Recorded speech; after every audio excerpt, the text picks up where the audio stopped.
How are you, Eddie? Man, I'm doing great. Rich, how you doing today, bro? I honestly thought of you right away.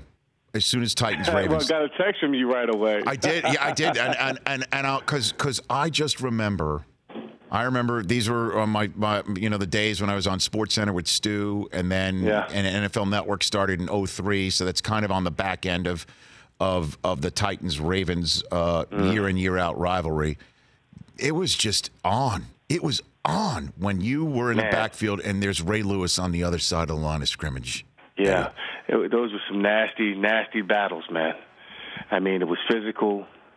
It was pure hatred between both organizations, between us and Ray, between the teams alike. But there was much respect there as well, as you can imagine. And when we were in the same division in the old AFC Central. Oh yeah. We would see them twice a year. Pittsburgh twice a year. Jacksonville twice a year. So it was a black and blue division. And when we played them in the early 2000s, when we were in the same division, you knew what type of game it was going to be. It was whatever venue you walked into, you was going to lock the gate, lock the doors for 60 minutes plus, and there's going to be iron fist thrown. And the last man standing was going to win the game. And you did a lot of jawing. Physical battles was brutal. You did a lot of jawing with Ray too. You got a good story about John going to grill with Ray? Wow. Yeah, I would say I think back in I know in 2003 when we played them in Baltimore for the an AFC wildcard game. I dislocated my shoulder early in the game. And, playing in Baltimore, those fans, they get on top of you. It is a buzzsaw. It's a hornet's nest in there. Mm-hmm. And I just recall the fans just really jawing at me as I went into the locker room. And I was thinking to myself, there's no way I can sit out this game, not this one, because this will not be the last image they have of me walking off the field and with the harness on my shoulder. And I just remember sometime in the third quarter, I came back, had the shoulder strapped up, and I had met Ray on the sideline, and I wound up getting a stiff arm on him, and we got up and we got back in each other's faces, and it was just one of those intense moments where, yeah, I got you, you got me, and we just going back and forth, and Terrell Suggs got involved, and the rest of the Ravens got involved, and it was just one of those battles within the battle that you knew you had to overcome. It was one thing to go against the defense, but it's another thing when you have a fierce competitor or just on the side that wants to take you out of commission. Mm-hmm. And that's what you have to fight. There are games when you just go into and you have to intellectually try to beat a team, and out-scheme them and so forth.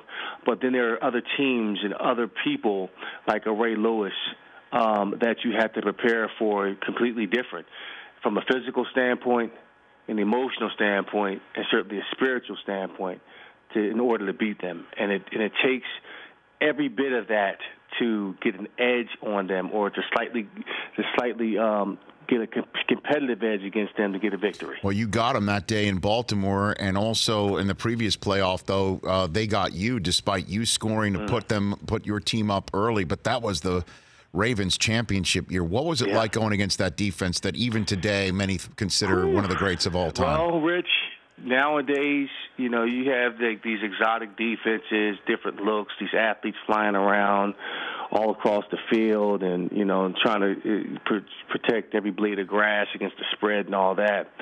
Well, the Ravens were built cover two, and that was it. Two massive mountains in the middle, and Saragoose and Sam Adams, and a young Ray Lewis who was hungry in the middle. And they were bounty hunters across that defense. Everybody could hit. Everybody was disciplined. And everybody wanted to put you out of commission. And to play that defense was difficult because you couldn't run outside, you couldn't run inside. They would eat up the gaps, and we had a physical front too in terms of our offensive line. So you had to come downhill right now, and you had to attack them. There was no other way around it. You weren't going to out-scheme them. You weren't going to do any of that. So it was mano y mano. You knew what they were going to run. We knew they knew what we were going to run, and you had to go in there and get it the best way possible. It was just literally like running inside a telephone booth. Eddie George here on the Rich Eisen Show. What was McNair like on those game days against the Ravens? Man, Steve was really the quiet type. Okay. You know, wouldn't say a whole lot. He would just let his game speak for him. But Mac was a warrior. And back then, you know, before he went to the Ravens, we couldn't stand Baltimore, you know, because you knew it was going to be a physical fight for them. And you had to, you know, really be on guard at all times with Baltimore, because they would hit you, you know, well after the whistle, and it was okay. You know, I mean, we were talking about an era where, you know, bounties were okay. You know, if somebody got put out of commission or your career ended that day, it was all right. You know, that was the goal. You know what I'm saying? So Steve Mack, you know, he played hurt. He was our leader. In a lot of those games, man, you know, he was not going to miss one of those games at all, even with a bruised sternum or a broken toe or his arm falling off of his arm, or just hanging by the strands of the fibers of his muscles. He was going to be out there on that field playing. You know, and one of the reasons why I called you or texted you right away after Titans made it a Titans-Ravens matchup in the divisional round isn't just obviously some of this memory lane stuff right here, but the here and now, the right now, the 2019 and obviously 20 of it right now, for it to be about similarly the physical nature and having people coming out of the backfield for both teams downhill, business decision time for the defense, taking the opponent's will. This is what it was about for back then. That's what I love about this Titans-Ravens matchup Saturday. It's very similar, you'd have to say, in that regard, right, Eddie? Yeah, it's for grown men only. That's it. And right. For both teams, they're both physical. Baltimore's offensive line is nasty.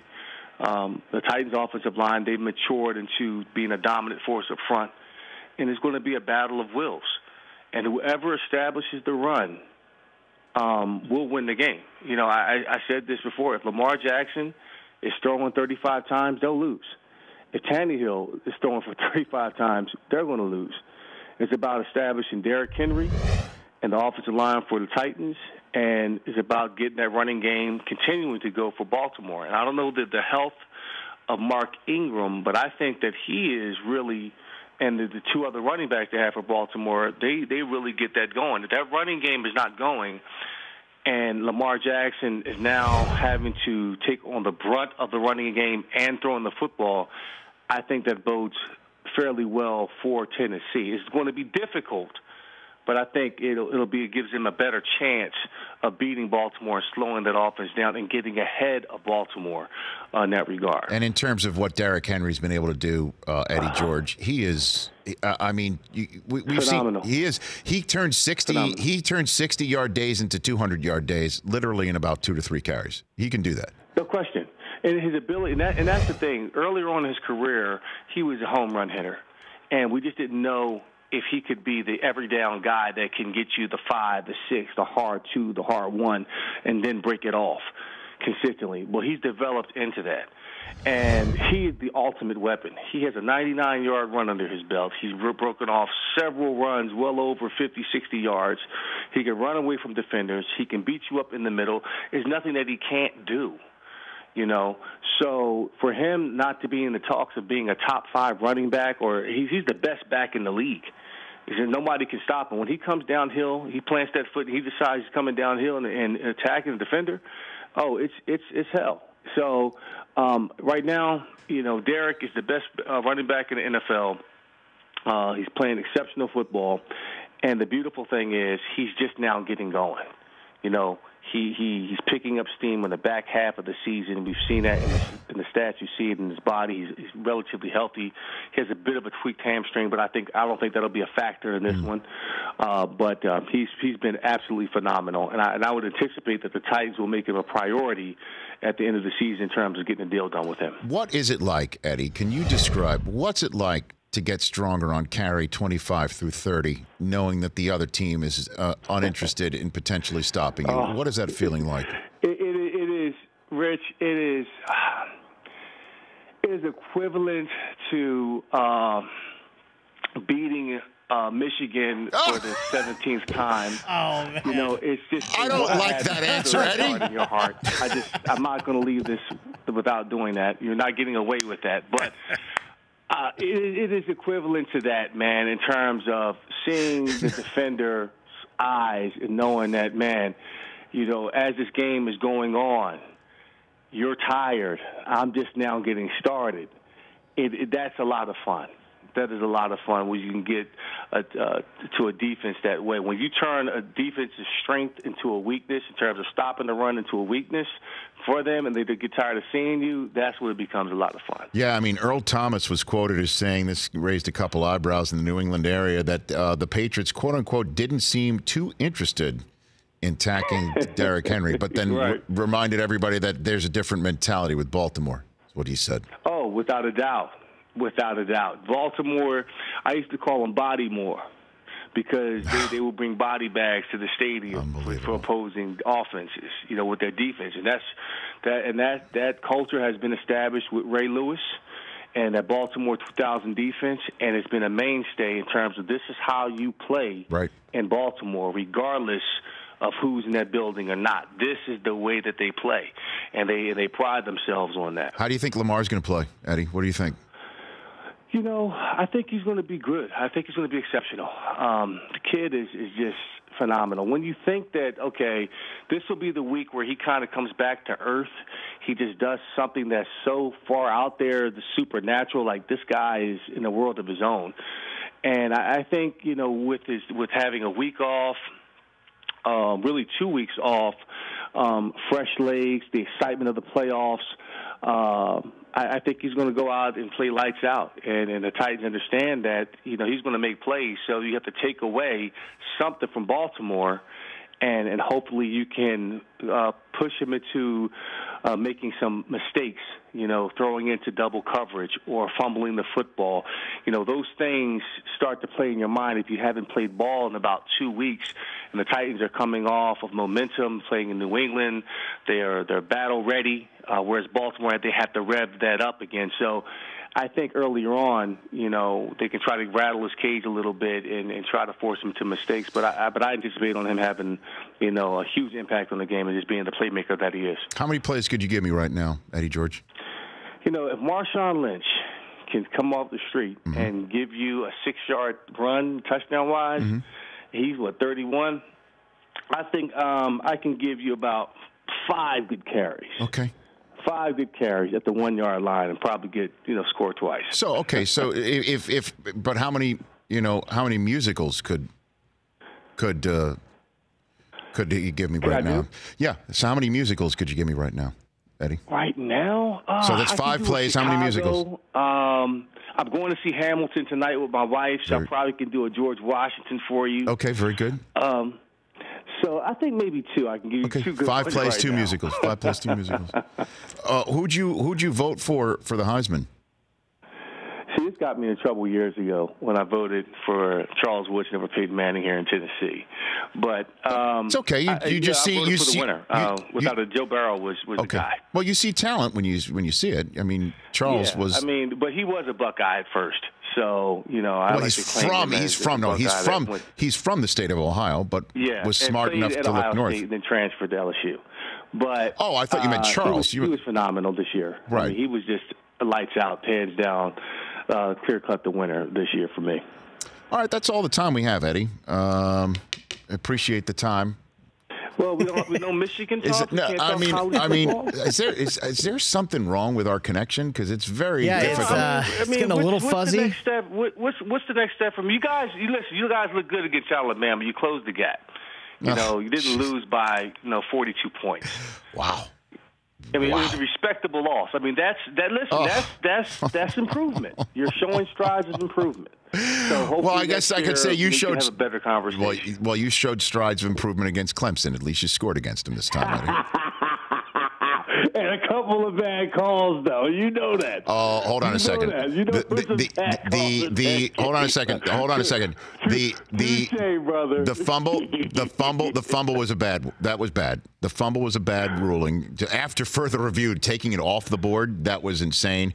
But the targeting call, while in real time it looked ridiculous, if you're going to stop and take a look at it, I mean, if he puts his head on either side of Trevor Lawrence, that's not a flag. You know? And my thing is, Rich, how do you take down a man that's 6'6", 240 pounds? How is that? You supposed to gently jump on him and lay him down to the ground? No, he used his helmet, and you could. I mean, look, that's the way things go right now. Real time, no flag, but hold on a minute, let's stop, and we can go through slow motion and take a look at it. You know what I mean? And so they take him out of the game, one of their best players. So I thought that really threw everything off. I agree with you. I hear you, man. Last one for you. In all seriousness, Eddie George.